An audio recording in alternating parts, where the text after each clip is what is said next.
आगे जो भी पेपर आ रहे हैं वो भी लीक होने वाले हैं। इस सरकार की पूरी तरह से क्रेडिबिलिटी खत्म हो गई है राज्य की जनता के बीच और ये माफियाओं से मिल गई है। वेणेश्वर धाम में राहुल गांधी जी को खुश करने में लगे हुए हैं। राहुल गांधी की चिंता है, सेंट्रल लीडरशिप की चिंता है, राजस्थान की जनता की चिंता नहीं है। चिंता करनी पड़ेगी। मुख्यमंत्री जी तो मेरे से मिलना ही, उन्होंने तो मेरे से तो मना ही कर दिया, मिलते नहीं। पेपर इस राज्य में लीक हुआ है और समय पे जानकारी दी गई, सरकार को भी मिली, एसओजी में भी प्रकरण दर्ज हुए।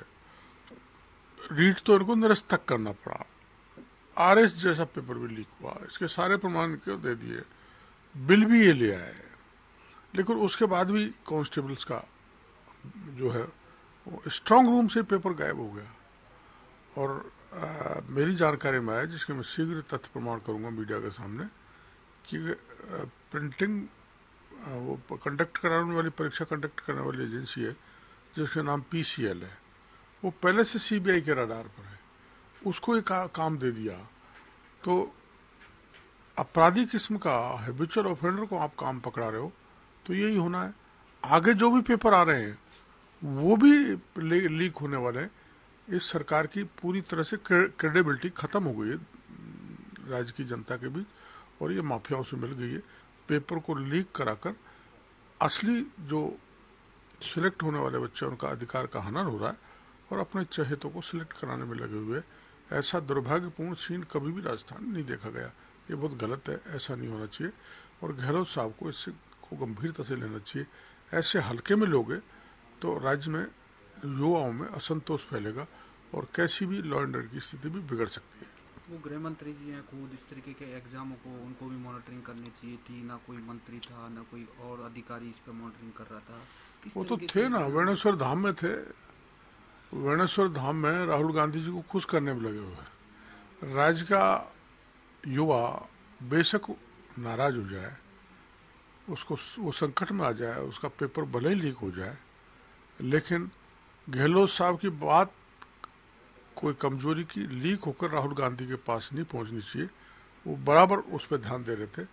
उनको राहुल गांधी की चिंता है, सेंट्रल लीडरशिप की चिंता है, राजस्थान की जनता की चिंता नहीं है। चिंता करनी पड़ेगी, नहीं करोगे तो 2023 आ रहा है, सुपड़ा साफ हो जाएगा। आपको नहीं लगता, आपने रीट में भी बड़े बड़े लोगों के नाम बताए थे, सरकार ने उनको अपने रडार से बचा के रखा। इसमें भी ऐसा लगता है जब तक अंदर तक अगर कोई सेटिंग नहीं हो तो इस तरीके के पेपर आना, लीक होना। देखो, स्ट्रांग रूम से पेपर लीक होना तो गंभीर बात है। तो इसका मतलब बड़े बड़े लोग मिले हुए हैं।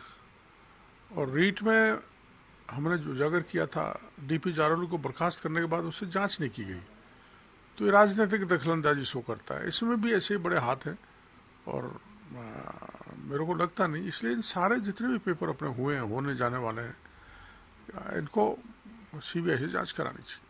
अब स्टूडेंटों को एग्जाम देने से पहले ये सारी चिंताएं नहीं सताने लग जाती, अपन जा रहे हैं, क्यों नहीं सताती, क्यों नहीं सताती? कितनी तो मेहनत करते हैं, कितना खर्चा करते हैं, परीक्षा का खर्चा, पेपर का, किताबों का खर्चा, आने जाने का खर्चा, परेशानियां, इस सबको सहन करते हुए भी परीक्षा देने के लिए आते हैं। उनके साथ इस ढंग का विश्वासघात होता है, धोखा होता है, उनके अरमानों को तोड़ दिया जाता है, उनके सपनों को रोन दिया जाता है। ये नहीं होना चाहिए। आप डीजी से, मुख्यमंत्री से मिलेंगे इस बारे में? मुख्यमंत्री जी तो मेरे से मिलना ही, उन्होंने तो मेरे से तो मना ही कर दिया, मिलते नहीं है। लेकिन एसओजी के डीजी से मिलूंगा, क्योंकि उनको प्रकरण दर्ज वहाँ हुआ है और प्रमाण भी दूंगा जो अपराधी किस किस ढंग से लीक हुआ है, इसमें कार्रवाई होनी चाहिए।